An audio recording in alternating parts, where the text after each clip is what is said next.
하나님 말씀은 마태복음 5장 17절에서 20절까지 하나님 말씀 함께 보겠습니다.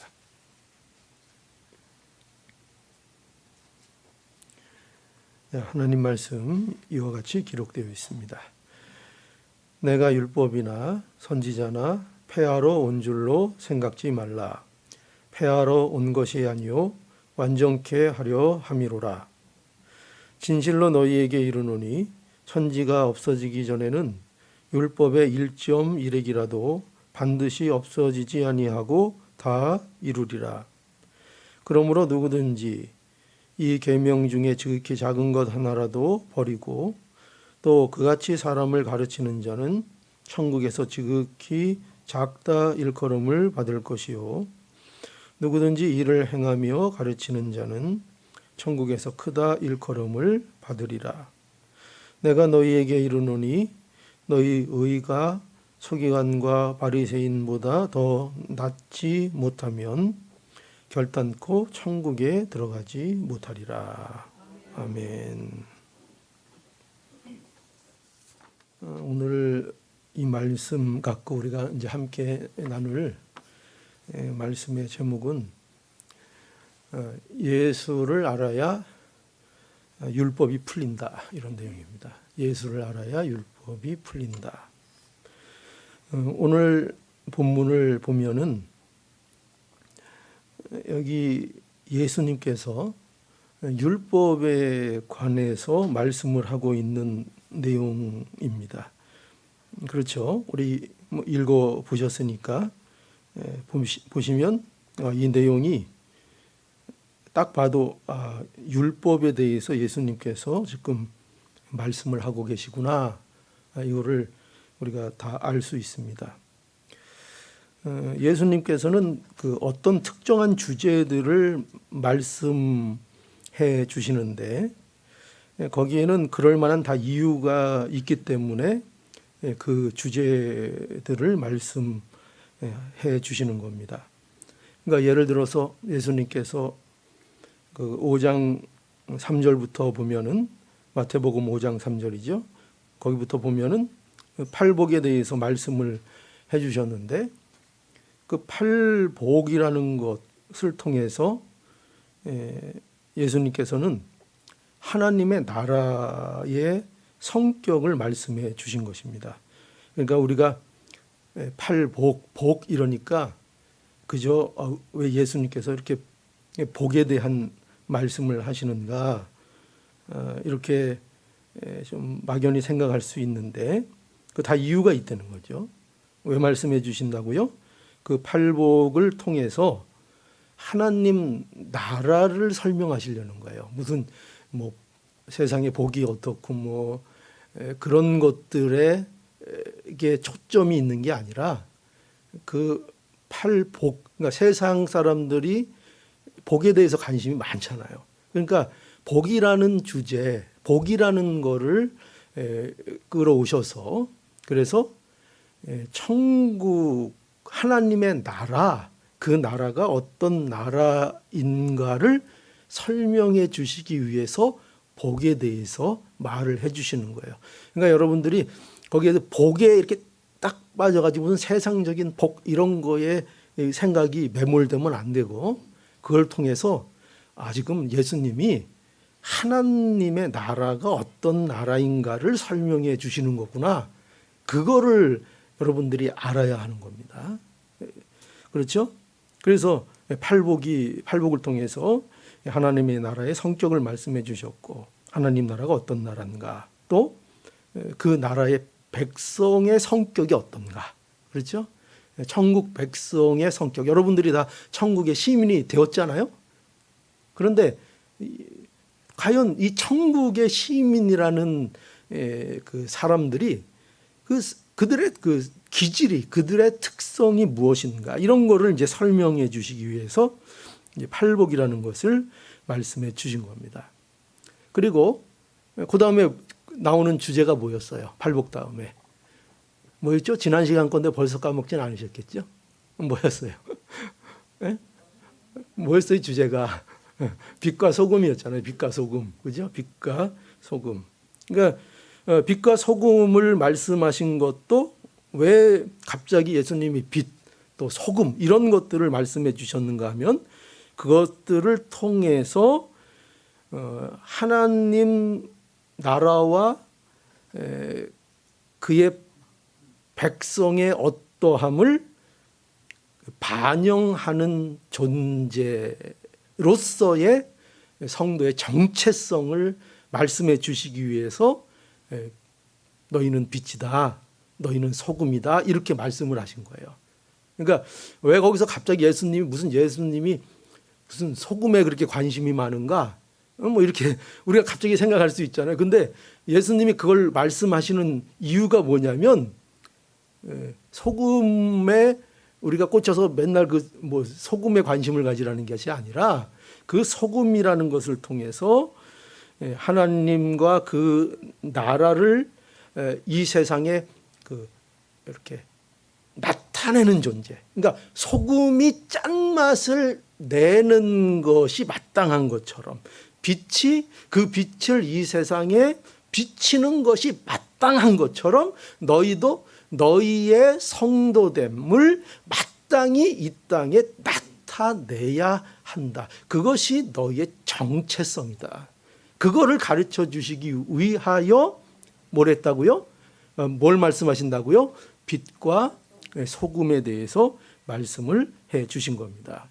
그러니까 언제나 우리가 성경을 볼 때 이런 관점을 잊지 말아야 돼요. 그저 눈에 보이는 것만으로 그 내용을 이해하면 안 되고 언제나 그 주제가 담고 있는 그 주제를 통하여 하나님께서 우리에게 무엇을 말씀하시려는가 하는 그 말씀의 의도를 찾아야 되는 거예요. 말씀이 뭘 우리에게 요구하고 뭘 가르치려고 하는가를 알아채야 되는 거지. 그냥 목사님이 소금 얘기했어, 빛 얘기했어, 뭐 복에 대해서 얘기했어. 그것으로 끝나면 성경의 의미를 전혀 모르고 넘어가는 게 되는 겁니다. 자, 그러니까 항상 성경을 그렇게 우리가 봐야 하는 거죠.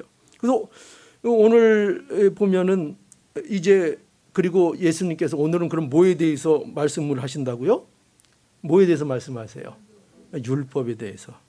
이제 율법에 대해서 말씀하시는 것이 오늘 이제 본문의 내용입니다. 여기 보면은 그런데 이것은 우리가 기대하는 것과는 굉장히 좀 다르다는 것을 우리가 좀 볼 수 있습니다. 뭐가 다른가? 이제 우리는 그 신앙이라는 것을 통해서 우리의 현실적인 문제들을 다루고 싶을지 모릅니다. 그렇죠? 그래서 아마 제자들에게 있어서도 그들이 처한 현재의 문제들에 대한 어떤 해결책들 이런 것들을 예수님께서 좀 말씀해 주시면 그것이 더 좀 좋을 것 같고 그런 기대를 우리가 할 수 있는데 그러나 그러한 어떤 보편적인 기대와는 다르게 예수님께서는 지금 이제 율법에 관해서 말씀해 주시고 있는 것입니다. 그러면 과연 왜 율법을 말씀해 주시는가? 그 이유가 뭘까? 그것은 그 성도들이 이 세상을 살아갈 때에 여러분들은 한번 생각해 보세요. 뭐가 가장 성도들에게 중요한 일일 것 같습니까? 여러분들이 이 세상에서 천국의 시민으로서 살아가려고 한다면 여러분들은 뭘 알아야 가장 여러분들에게 유익이 될까요? 뭘까요, 과연? 여러 가지 말씀할 수 있겠죠. 그런데 오늘 이 본문을 통해서 우리에게 예수님께서 말씀해 주고 싶으신 것은 뭐냐면 바로 왜 율법을 얘기하세요? 율법에 대한 이해가 있어야 된다는 겁니다. 그러니까 율법에 대한 이해가 바로 되어 있지 않으면 그러면 예수님은 성도들이 신앙생활을 바로 건강하게 풍성하게 해 나갈 수 없다는 거예요. 예수님은 그걸 아시는 거예요. 그래서 무엇보다도 중요한 게 뭐냐면 율법을 이해하는 것이라 하는 것입니다. 여러분들이 지금 성도들이잖아요. 그런데 율법을 이해하지 못하면, 즉 다른 얘기로 얘기하면 그리스도인들의 삶에 있어서 율법이라는 것이 어떤 위치를 차지하고 있는지를 알질 못하면 결코 건강한 신앙, 풍성한 신앙을 할 수 없다는 거예요. 그럼 어떻게 되는가? 분명히 믿는데, 분명히 예수님을 믿고 기독교 신앙을 가졌음에도 불구하고 그 신앙이 어떻게 될 수 있는가 하면은 이게 가장 우리가 흔히 갖게 되는 어떤 모습인데, 그 신앙이 율법적인 신앙이 되기 쉽다는 거예요. 뭘 제대로 이해 못하면요, 율법. 그 율법이 우리에게 어떤 것인가 하는 이해를 성경적으로 바로 이해하고 있지 못하면 우리가 은혜롭게 신앙생활을 한다고 함에도 불구하고 가만 보면은 그 사람의 신앙의 모습이 율법적이에요. 뭐 은혜를 외치고 은혜롭다 그러고 막 그렇게 말하고 그렇게 행동하는 것 같고 그렇게 신앙생활하는 것 같은데, 그런데 보면 그 신앙의 면면이 율법적이에요. 율법적이기 쉬워요. 그리고 이게 참 재밌는 건데요, 또 하나의 부작용이 뭐냐면 율법을 바로 이해하지 못하면 언제나 이 잘못되면 극과 극이에요. 율법주의적인 신앙생활이 되지 않는다면 반대로 뭐가 되냐면은 폐법적인 신앙이 되기가 쉽다는 거예요. 그래서 많은 성도들이요, 이거는 뭐 제가 목회 현장에서 늘 관찰하고 늘 보게 되는 거예요. 뭐냐면 많은 성도들이 어쩔 때는 율법적이고 어쩔 때는 폐법적인 모습을 보일 때가 많다는 거예요. 어쩔 때는 이분이 너무 율법주의적인 것이 아닌가 이렇게 보일 때가 있고, 어쩔 때는 이분이 무슨 법을 폐하는 폐법주의고 좀 방탕하고 방종한 거 아닌가 이런 생각이 들 때도, 그런 모습을 보일 때도 많이 있다는 거예요.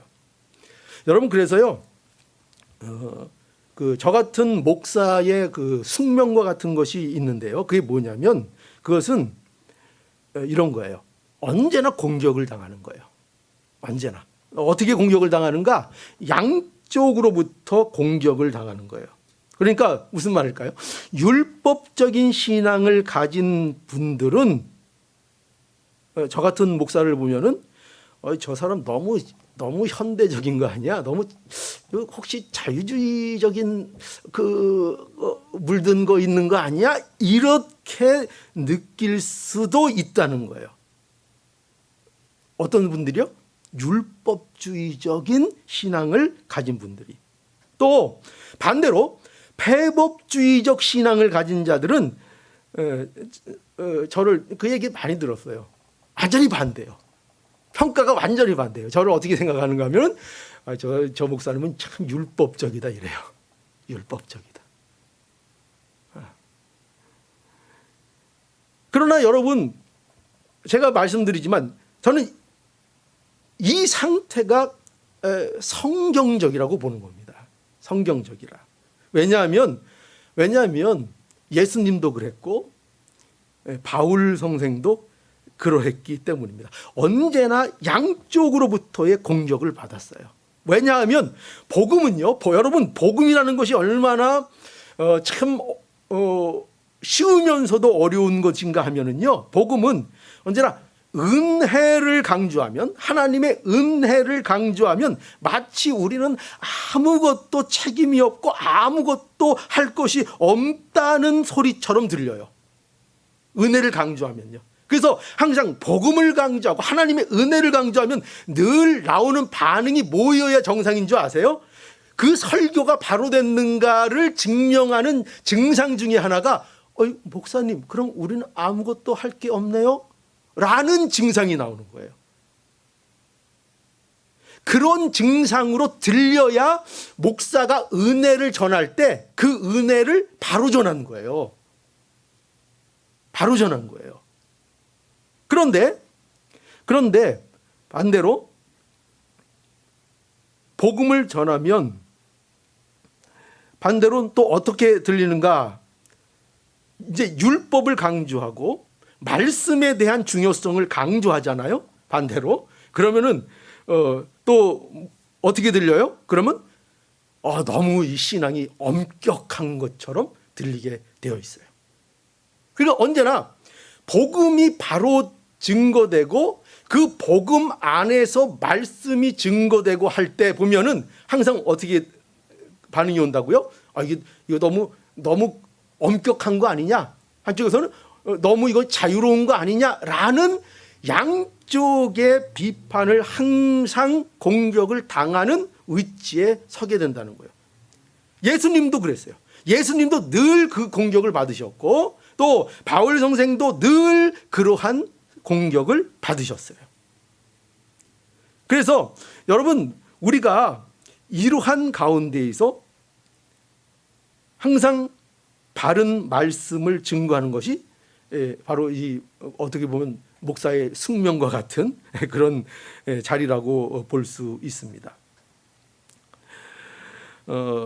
그래서요 우리가 이 율법에 대한 이해를 바르게 해야 되는데 그런데 이 율법을 바로 이해하기 위해서 절대적으로 중요한 게 있죠. 그게 뭐냐면 그건 여러분 한번 생각해 보세요. 율법에 대한 바른 이해를 갖기 위해서는 뭐가 가장 중요할 것 같아요? 뭘 알아야 될 것 같죠? 그것은 어렵지 않죠. 예수 그리스도예요. 그러니까 율법을 바로 알기 위해서는 절대적으로 중요한 것은 율법과 예수님과의 관계를 알아야 한다는 거죠. 예수님과의 관계. 그러니까 예수님과 율법의 관계를 바로 알지 못하면 율법을 절대로 이해할 수 없어요.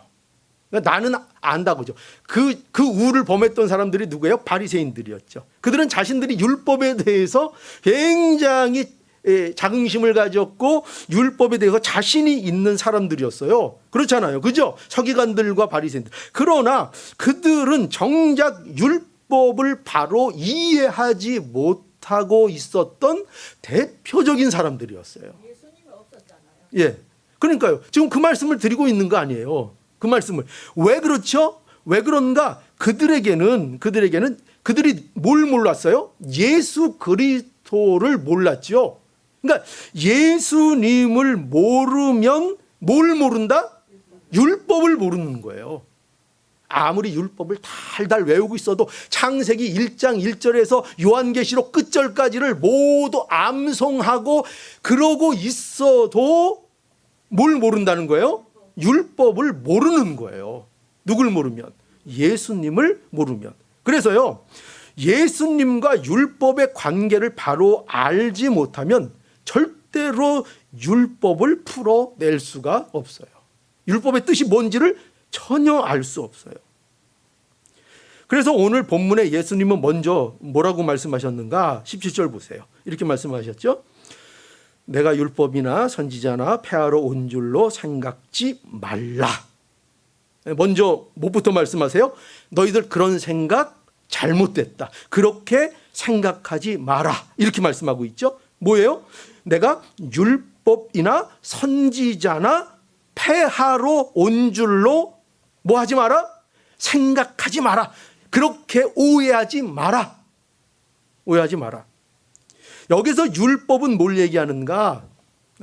바로 모세 오경을 얘기하죠. 그죠? 모세 오경, 창세기부터 창세기, 출애굽기, 레위기, 민수기, 신명기. 그죠?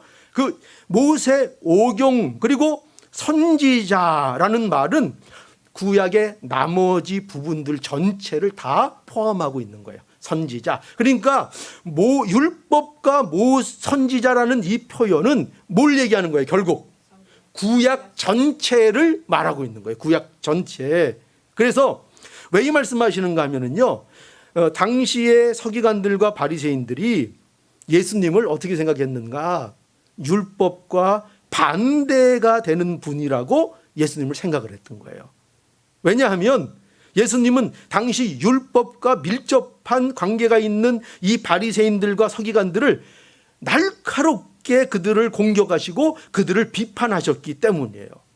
그리고 예수님은 또 어떻게 하셨어요? 실제로 글쎄 안식일 날, 그 거룩한 안식일 날 병자를 고치시고요, 그 안식일 날 제자들은 벼 이삭을 배고프다고 따먹고요, 막 이랬다고요. 그래서 이런 모습들을 보고 바리새인들은 도대체 왜 이러느냐, 그 제자들을 비난하고 비판하기도 했어요. 또 예수님께서는 내가 죄인을 위하여 왔노라고 말씀하셨죠. 그러면서 실제로 창기와 세리와 같은 죄인들과 함께 먹기도 하시고 그들과 함께 지내기도 하셨어요.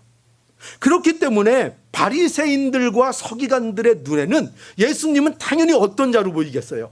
저 사람 참 저거 안 되겠네. 하나님의 율법을, 하나님의 법을 폐하는 자로 예수님이 보였단 말이에요. 서기관들과 바리새인들의 눈에는요. 이에 예수님께서는 분명하게 말씀하신 거예요. 율법과 자신의 관계를 분명하게 말씀을 해주신 거죠. 17절 다시 볼까요? 내가 율법이나 선지자나 폐하러 온 줄로 생각지 말라. 그죠? 말라. 오히려 뭐라고요? 내가 온전케 하려 함이라. 18절 진실로 너희에게 이르노니 천지가 없어지기 전에는 율법의 1.1획도 반드시 없어지지 아니하고 다 이루리라. 그죠? 율법의 권위, 율법의 중요함을 예수님께서는 분명하게 말씀해 주셨어요. 그러면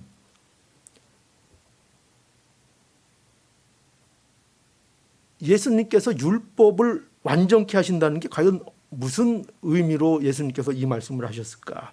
우리가 이걸 알아야 되겠죠. 왜냐하면 그래야 우리가 예수님을 바로 이해해야 우리가 율법이라는 것을 바로 이해할 수 있으니까요. 그렇죠? 그런데 예수님은 율법을 폐하러 오신 것이 아니라 완전케 하기 위하여 오셨다고 말씀을 하셨습니다. 그러면 율법을 과연 완전케 하신다는 게 뭔 뜻이냐 할 때 우리가 첫째로 알아야 할 것은 예수님이 율법을 성취하신다는 의미예요. 성취. 여기에 이제 핵심적인 단어는 성취죠. 성취. 이루신다는 거죠. 예수님이 여러분 모든 구약의 예언과 예표의 성취예요. 예수님 그분이에요. 예수님 그분이 구약의 모든 말씀과 예언을 성취하는 성취 그 자체라고요. 예수 그리스도가요. 그래서 구약의 율법과 모든 선지자들의 예언은 다 뭐예요? 그게 다 그리스도, 오실 그리스도를 예표하는 거예요. 그래서 여러분 보세요. 구약의 성도들이 아주 중요하게 생각하는 것 중에 하나가 뭐냐면 성전이었어요. 그죠? 성전. 그 구약의 성전은요, 참 성전이 아니에요. 구약의 성전은요. 왜? 참 성전이신 예수를 미리 보여주는 예표예요. 구약의 성전은. 그러니까 미리 보여주기예요. 구약에 있는 성전은 그 자체가 참 성전이 아니라 진짜 성전, 참 성전이 오실 것인데 그분이 어떤 분인가를 보여주기 위한 그림자로서 하나님께서 허락하신 게 구약의 성전인 거예요. 참 성전은 누구라고요? 예수 그리스도. 이거 오늘 모를 사람 없죠? 예수님만이 참 성전이에요. 그리고 그 예수 그리스도가 그 중심에 있는 예수 그리스도가 임한 그들이 또한 같은 성전의 역할을 하게 되는 거예요. 우리 성도의 모습이죠. 그러니까 신약 교회 시대에 우리에게 성전은 뭐냐? 이런 건물로 오해하면 안 돼요. 그게 성전이 아니라 바로 예수 그리스도가 성전이요, 그 안에서 우리 성도들 한 사람 한 사람이 성전이라고 우리는 알고 믿어야 돼요. 이것을 믿지 않고 이것을 인정하지 않으면 그것은 예수님을 거부하는 거예요. 예수님이 오셨다는 걸 거부하는 거예요. 그래서 우리가 뭐 교회 예배당을 성전 혹 뭐 그렇게도 부를 수 있죠. 습관도 돼 있고. 그러나 절대로 구약 관념에서의 성전처럼 생각하고 성전이라고 부르면 안 돼요. 그렇기 때문에 우리는 교회가 뭔지, 오늘날 우리가 무엇이 되었는지, 무엇이 이루어졌는지를 분명히 알아야 돼요. 그래서 우리는 뭐래요? 이 장소를 뭐라 그래요? 교회라고도 하고 우리는 예배당이라기도 하고 이렇게 우리는 하잖아요. 왜냐하면 우리가 드리는 이것은요, 예배는 제사가 아니에요. 구약의 제사가 아니에요. 아시겠어요? 근데 자꾸 제사 관념으로 예배를 드리려는 분들이 있어요. 왜 그렇습니까? 구약의 제사도 뭐예요? 참 제사가 아니고 그것은 예수님이 이루실 영원한 제사를 예표하는 그림자잖아요. 그렇죠? 예표인 거죠. 그래서 오늘날 우리가 드리는 예배는 제사가 아닙니다. 이미 예수님께서 완전한 제사를 드리셨기 때문에 더 이상 우리의 제사는 동물 잡아드리는 제사가 우리에게는 필요가 없게 된 것입니다. 그래서 예배를 제사처럼 드리게 되면 그것은 하나님이 우리를 위해서 하신 일을 그거는 부인하는 것이 되어버립니다. 여러분 또 보세요. 구약의 왕들, 그죠? 구약의 왕들도 뭐예요? 구약의 왕들 대표적인 것, 다윗 왕, 솔로몬 이런 왕들이 다 있잖아요. 이 왕들도 물론 훌륭한 왕들이었죠. 그러나 이 왕들이 우리가 고대하는 참 왕은 아닌 거죠. 그죠? 이 왕들은 다 참 왕이신 그리스도를 예표하는 그림자이죠. 구약의 제사장들도 마찬가지죠. 그 제사장들은 참 제사장이 아니고 신약 예수 그리스도를 예표하는 우리의 영원한 제사장인 예수 그리스도를 예표하고 있고, 선지자도 마찬가지죠. 구약의 선지자들은 우리의 참 선지자이신 그리스도를 예표하고 있는 것입니다. 구약의 절기도 마찬가지예요. 유월절도 마찬가지고 그 모든 것들이 우리의 영원하신 우리의 구주 예수 그리스도를 예표하는 것입니다. 이스라엘은 어때요? 구약의 이스라엘은 뭘 예표해요? 오늘날 뭘 보여주죠? 오늘날 교회. 오늘날 교회의 예표입니다. 그래서 또 여러분들이 좋아하는 복도 그렇죠. 구약의 복은 다 뭐를 예표하는 거예요? 구약에는요, 여러분들 어떤 분들은 구약을 좋아하는 분들이 있어요. 왜 좋아하는가 봤더니 구약에는 막 하나님 잘 믿어가지고 부자 된 사람이 많아요. 막 거부가 되고, 그러니까 야 하나님 잘 믿고 거부되고 막 이런 게 막 있으니까 그거 너무나 좋아하고 잘 받아들여요. 그런데 여러분 우리가 알아야 될 게 뭐냐면요, 구약에 말씀하고 있는 구약의 복은 그것도 다 예표예요. 뭐에 대한 예표일까요? 천국의 복을 예표하는 것을 구약적 수준으로 우리에게 그림자로 보여주신 거예요. 구약적 수준으로. 그래서 여러분 보세요. 예수 그리스도 오셔서 예수 그리스도를 따르는 제자들은 어떻게 해요? 제자들 중에 뭐 누가 갑부가 되었더라 뭐 이런 설명이 있어요? 있어요, 없어요? 없어요. 전부 다 제자들의 인생을 어떻게 얘기해요? 전부 다 순교하고 목 잘리고 핍박받고 자기가 원치 않는 길로 가고 끌려가고 이런 거로 그 제자들의 삶이 다 되어 있다고요. 왜 그래요? 정작 그들에게 있어서 중요한 건 뭐예요? 그들에게 하나님께서 주신 건 뭐예요? 천국의 복이란 말이에요. 천국의 복. 이 세상 복이 아니라 하나님께서 천국의 복, 하나님 나라의 복을 그들에게 주신 거예요. 그래서 구약의 모든 복들을 보면서 우리는 뭘 탐복해야 되는가? 예수 그리스도 안에서 사는 것이 바로 이 어마어마한 세상적인 부요를 누리는 것 이상으로 좋은 것이구나를 알아야 되는 거예요. 그게 예수 그리스도 안에 다 들어가 있고 그 예수 그리스도의 복을 설명하는 것들이 구약적 수준의 복의 내용들이란 말이에요. 여러분 솔직히 고백해 보세요. 여기서 우리 예수 잘 믿는데 그래서 가지고 다른 사람보다 여기 부자 된 사람들이 있어요, 없어요? 여러분들 형편을 보세요. 저는 여러분들의 믿음을 굉장히 높이 평가합니다. 물론 저는 속은 걸 수도 있어요. 그러나 제가 보는 관점에서 여러분들의 신앙을 저는 굉장히 높게 평가합니다. 제 개인적으로. 그런데 제가 볼 땐 여러분 중에 그렇게 특별하게 부자가 있는 것 같지 않아요. 굶지는 않고 근데 그거 갖고도 행복해요, 안 행복해요? 행복하고 만족하고 지족하고, 그죠? 왜? 늘 하나님이 나에게 천국을 허락해 주셨고 예수 그리스도를 믿는다는 것이 뭔지를 아니까. 그게 뭔지를 아니까. 그걸 모르면 이것이 감사하지 않죠. 여러분의 형편과 생활이 전혀 감사하지 않죠. 근데 예수 그리스도가 어떻게 우리에게 복이 되는가를 아는 자들은 우리가 비록 굶는 한이 있어도 세상의 사람들보다 상대적으로 어떤 처지는 위치에 있어도 그것 때문에 주눅들거나 그것 때문에 불행하다고 느끼거나 그렇지 않죠.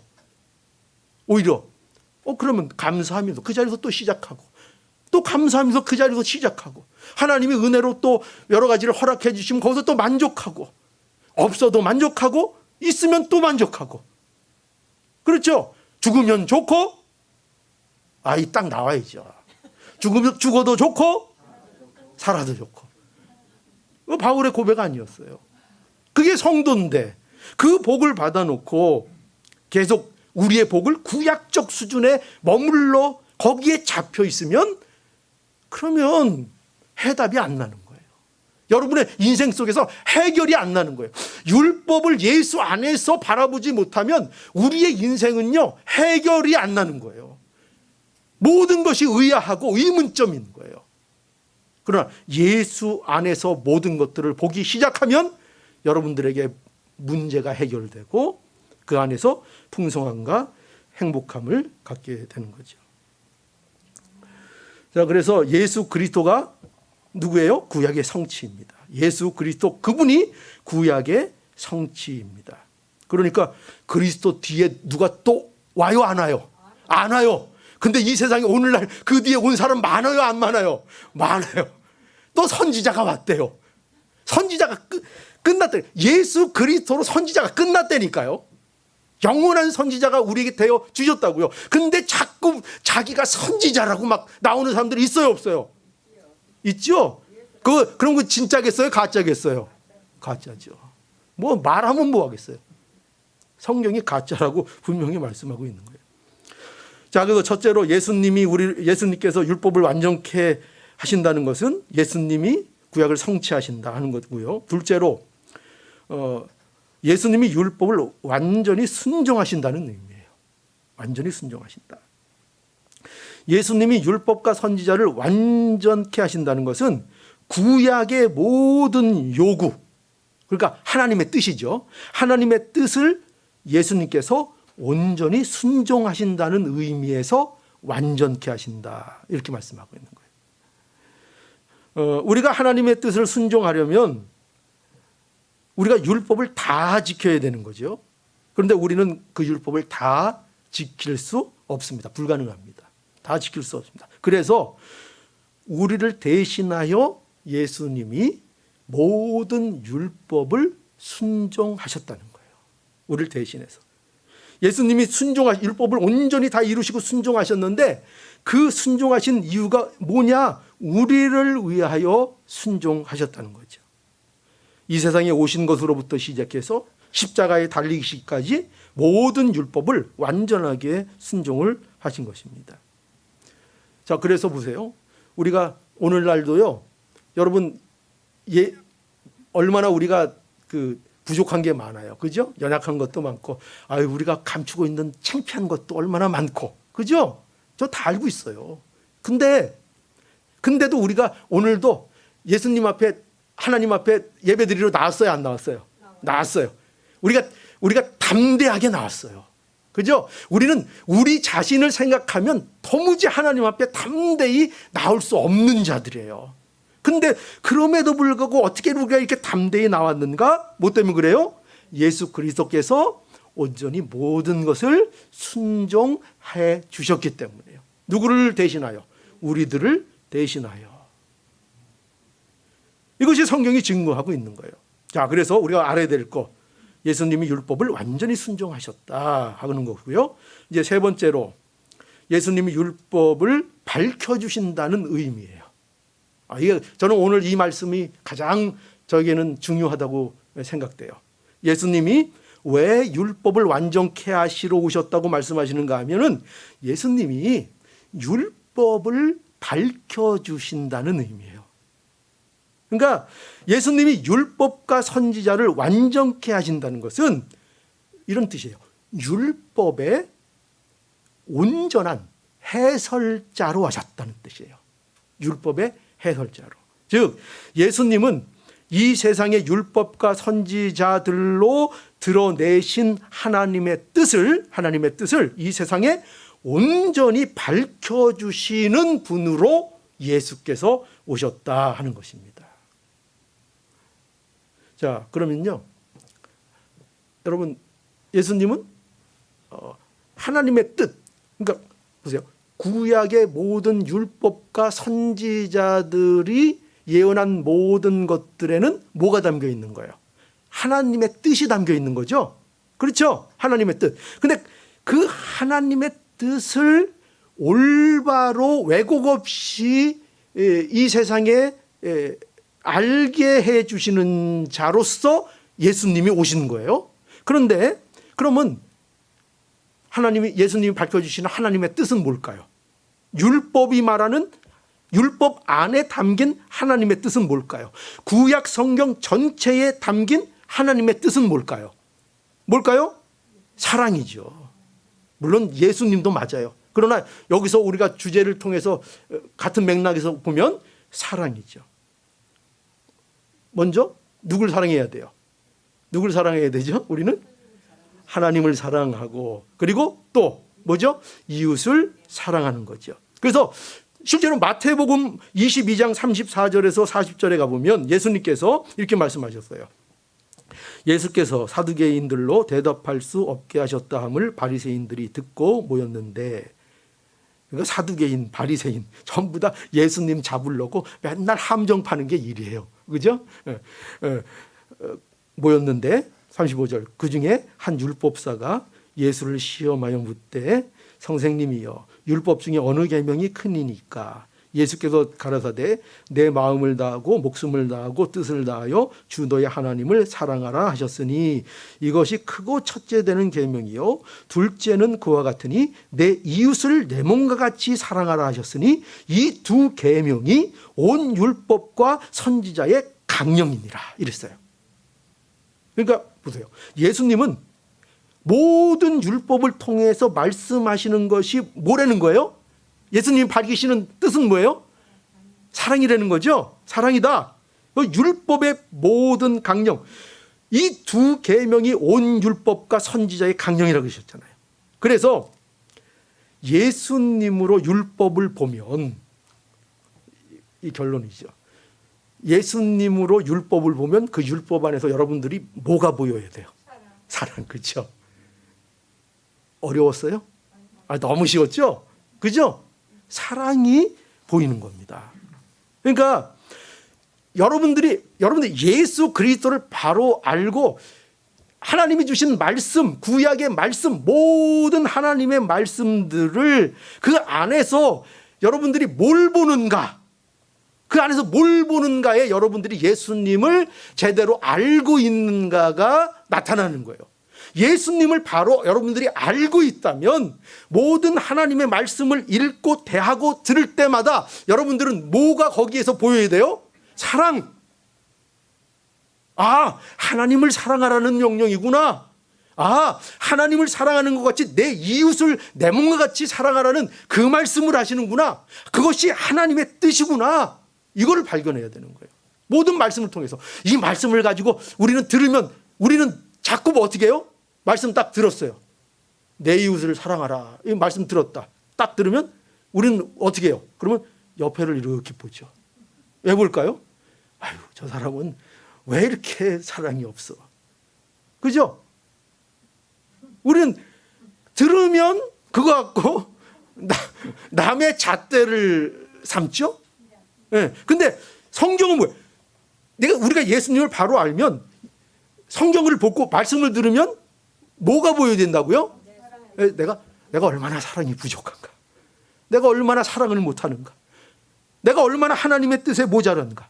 이게 보여야 한다는 거예요. 그래서 성경을 바로 보고 율법을 바로 알게 되면 결코 교만해질 수가 없는 거예요. 정말 성경을 알면 겸손해지죠. 하나님이 에덴 동산에서 주신 유일한 명령이 뭐였어요? 유일한 명령이 무슨 명령 주셨죠? 선악과 먹지 말라. 그죠? 선악과. 여러분, 예수님을 알잖아요. 예수님을 여러분들도 아세요. 예수님을 알고 이 말씀을 보면 여러분 어떻게 보이는지 아세요? 하나님을 사랑하라. 선악과 따먹지 마. 그게 뭐라고요? 거기서 뭘 본다고요? 순종을 본다고요. 순종. 저 헷갈리게 하지 마세요. 뭘 본다고요? 사랑. 거기서 사랑을 본다고요. 선악과를 먹지 말라는 것은 하나님 사랑하라는 말씀이라고요. 그게 하나님 사랑해라. 다른 거 많이 있는데 너 마음대로 해도 되겠다. 세상 모든 거, 에덴 동산의 모든 거 다 취하고 마음껏 사용해라. 그러나 단 기억할 거 하나 있다. 선악과 먹지 마라. 나 사랑해라. 나 사랑해라. 하나님께서 인류에게 원하시는 것은 단 하나예요. 하나님 사랑하라는 거예요. 그런데 보세요. 그런데 인간이 그걸 거부합니다. 그걸 거절합니다. 그래서 하나님을 배신하고요. 하나님 아닌 뭘 사랑하기로 마음먹죠? 자기. 하나님 아닌 자기를 사랑하기로 결정합니다.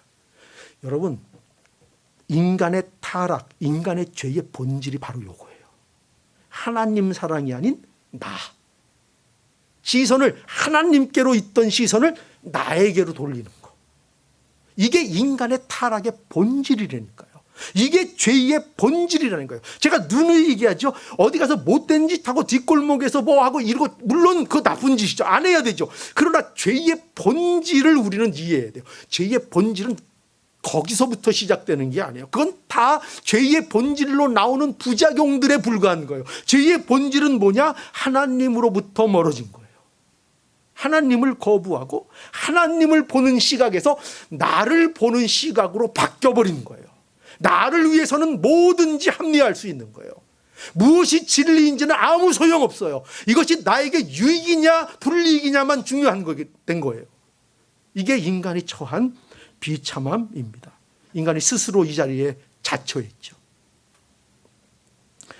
십계명은 무엇을 말합니까? 십계명도 보세요. 십계명은 사랑을 말하고 있는 거예요. 우리한테 뭐 하라 하니까 하나님은 우리를 왜 이렇게 간섭하시나, 왜 이렇게 못살게, 뭘 못하게만 하시나 하는데, 하나님께서 우리에게 십계명을 주신 것은 우리로 공멸하지 않도록, 우리가 스스로 멸망으로 떨어지지 않도록 최소한의 기준으로 주신 게 십계명이에요. 적어도 이것은 벗어나지 말라. 그래야 너희가 공멸하지 않는다. 그런데 그 모든 것들의 내용이 뭐예요? 사랑이라는 거예요. 결국은 1계명에서 4계명은 하나님 사랑, 5계명에서 10계명은 이웃 사랑. 그죠? 여러분, 이 순서가 잘못되면 안 돼요. 하나님 사랑으로부터 이웃 사랑으로 흘러가는 거예요. 이웃 사랑은 하나님 사랑의 결과로서 나타나는 것을 말씀하고 있는 거예요. 이것이 아니면 여러분, 이웃 사랑이 먼저가 되면은요, 이웃 사랑은 반드시 시험에 듭니다. 반드시요. 여러분들이 열심을 내고 교회 봉사하고 여러분들이 교회에 대한 열정을 가지고 많은 것들을 하잖아요. 그런데 그것이 먼저이고 하나님 사랑은 뒤에 따라오는 것으로 안다면 여러분들은 여러분들이 열심히 한 일 때문에 100% 시험에 듭니다. 100% 시험에 듭니다. 이웃사랑의 근거는 나에게 있으면 안 됩니다. 어디에 있어야 돼요? 하나님 그분에게 있어야 합니다. 그래야 영원한 것이 됩니다. 영원한 것. 자, 그러면 이제 예수님을 율법으로 우리가 예수님으로 율법을 보게 되면 이제 우리는 어떤 변화가 일어나는가? 우리한테 예수님을 통해서 율법을 보면 이제 그 율법의 참된 권위를 우리가 바로 이해하게 됩니다. 율법과 예수님의 관계를 통한 결론이 무엇이냐? 율법을 무시해서는 안 되는구나 하는 겁니다. 율법을 무시하면 안 됩니다. 자, 오늘 본문 19절 한번 볼까요? 그러므로 누구든지 이 계명 중에 지극히 작은 것 하나라도 버리고 또 그같이 사람을 가르치는 자는 천국에서 지극히 작다 일컬음을 받을 것이요 누구든지 이를 행하며 가르치는 자는 천국에서 크다 일컬음을 받으리라. 여기 보면 이 말씀은 뭘 강조하는가 하면은요, 말씀의 권위입니다. 말씀의 권위를 강조하고 있는 겁니다. 그러니까 예수님께서는 자신에 대하여 구약과 연결된 분으로 예수님은 설명하고 계십니다. 그러니까 예수님은 구약의 성취이고 구약을 완전하게 해석하는 해석 그 자체입니다. 그러므로 구약을 무시하는 것은 구약을 패하고자 하는 것은 그런 의미에서 기독교가 아닙니다. 여러분 그걸 아셔야 됩니다. 구약을 패하려고 하는 것은 기독교가 아닙니다. 구약과 단절된 복음은 진짜 복음이 아닙니다. 진짜 복음이 아닙니다. 항상 복음은 구약과 연결되어 그 흐름 속에서 우리에게 온 것이지 갑자기 구약이 없이 갑자기 뭐 복음이 뚝 떨어졌다. 이거는 다 가짜입니다. 반드시 구약과 연결돼 있는 것이어야 합니다. 자, 그래서 20절 보죠. 자, 결론 봅시다. 결론. 20절 우리 함께 읽어볼까요? 시작. 내가 너희에게 이르노니 너희 의가 서기관과 바리새인보다 더 낫지 아니하면 결단코 천국에 들어가지 못하리라.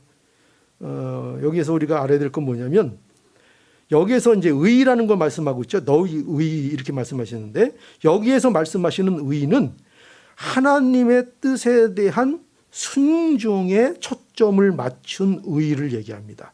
무슨 뜻인가? 즉 너희의 하나님, 너희가 하나님의 뜻에 대한 순종이 그러니까 우리의 순종이죠. 우리의 누구에 대한 순종? 하나님에 대한 순종이 서기관들과 바리새인보다 높은 수준의 순종이어야 한다라는 말입니다. 여러분 서기관과 바리새인들이 얼마나 하나님 앞에 순종한다고 했습니까? 그렇죠? 얼마나 율법을 중요하게 여기고. 그런데 예수님이 하시는 말씀은 뭐라고요? 그거 갖고 안 된다. 그 바리새인들의 순종, 바리새인들의 그 서기관들의 그 순종, 그것보다 더 높은 어떤 의가 너희에게 필요하다. 그러니까 이것은요, 무슨 양적으로 더 많은 의를 행해야 된다 이런 의미가 아닙니다.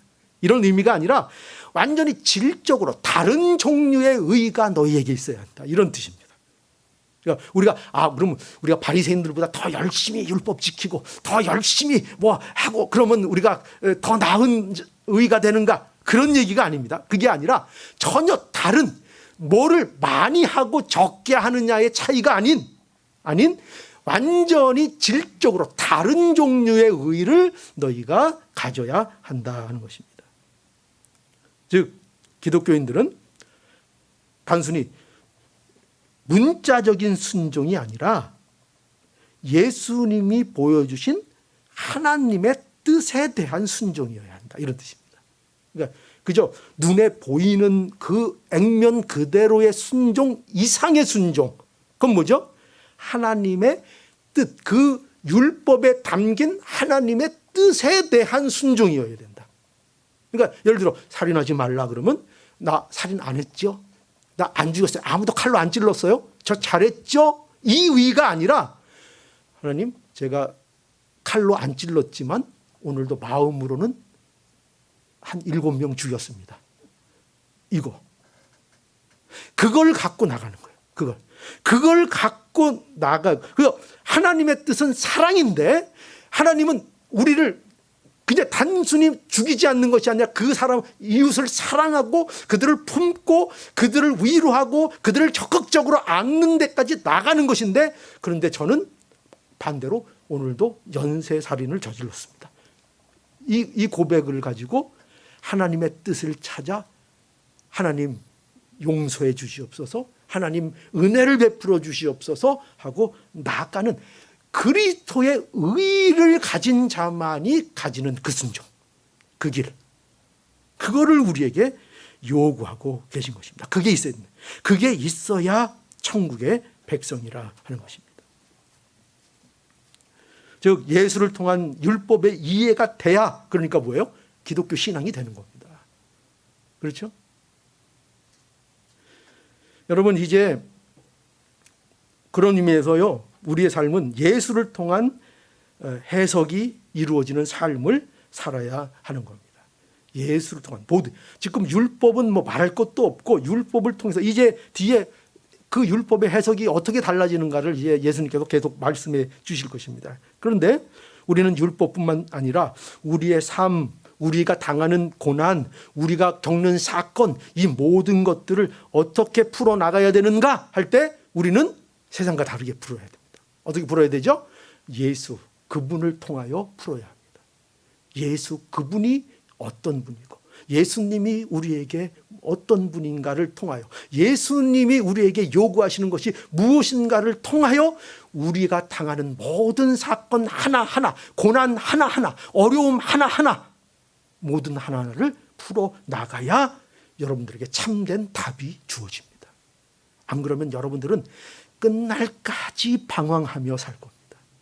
하나님 그날, 목사님 뭐 천국만 가면 되죠. 뭐 그렇게 하시든지요. 그러나 그렇게 되지는 원치 않습니다. 어떻게 해야 돼요? 우리가 하나님 앞에 복된 삶을 천국의 시민으로서 이 땅에서 바로 해석하며 살아갈 수 있는 그 신앙이 되어야 합니다. 여러분, 왜 이게 중요한가 하면요, 예수로 여러분들의 삶을 해석하지 않고 예수로 율법을 해석하지 않으면 여러분들의 삶은요 전부 다 위선이 되어버립니다. 다 여러분들의 신앙은 뭐가 되어버리느냐?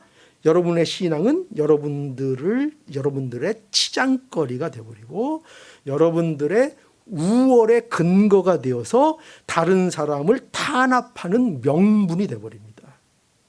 뭐가 없으면 예수로 해석되지 않으면요, 여러분들을 예수로 해석해서 살지 않으면요, 여러분들이 잘한 거, 여러분들의 신앙은 전부 다 여러분들의 우월감의 근거가 되고 그 우월감은 남들을 탄압해도 되는 명분을 여러분들에게 줄 겁니다. 그래가지고 여러분들은 신앙생활 열심히 해서 굉장히 괴팍한 사람이 될 겁니다. 그래서 집사님, 이건 틀렸잖아요. 너무 극단적으로 제가 표현했을까요? 치장거리. 왜냐하면 예수로 해석되지 않으면 반드시 그렇게 나옵니다. 우리에게 좋게 바리새인들도 그 영광스러운 율법을 가지고 모든 사람들을 난도질했습니다. 심지어 예수님까지 난도질을 했습니다. 뭐가 없으니까요? 예수로 해석되지 않으면요. 여러분, 세상 사람들 중에요, 제일 어려운 사람이 어떤 사람인지 아세요? 제일 해로운 사람이 내가 옳다는 것만 갖고 있는 사람. 무슨 뜻인지 아시겠어요? 내가 옳기 때문에 내가 하는 행동은 다 명분이 있습니다. 누굴 가서 때려도 괜찮습니다. 누굴 가서 짓밟아도 괜찮습니다. 왜? 내가 옳으니까. 그거 하지 말라는 겁니다. 성경은 그거 하지 말. 그거 이유가 뭐라고요? 예수님으로 그 삶이 해석되지 않으니까. 율법이 예수님으로 해석되지 않으니까 그런 일들을 하고도 그게 영광스럽다고 느낍니다. 사람들을 자기가 옳다는 이유로 무참히 학살해도 내가 하나님을 위해서 했다로 그 명분을 갖고 자기 자신을 지지합니다. 그것은 성경적이지 않습니다. 다 이 부작용들이 역사에서 왜 일어난다고요? 다 왜 일어난다고요? 예수님으로 해석하지 않기 때문입니다. 예수님으로 율법을 해석하지 않고, 예수님으로 나를 해석하지 않고, 예수님으로 나에게 있는 일들을 해석하지 않으면 이와 같이 무시무시한 종교적 괴물이 될 수 있다는 것을 여러분들은 명심해야 합니다. 명심해야 합니다. 그래서 종교 갖고 무서워지는 사람들 많습니다. 그거 잘못된 겁니다.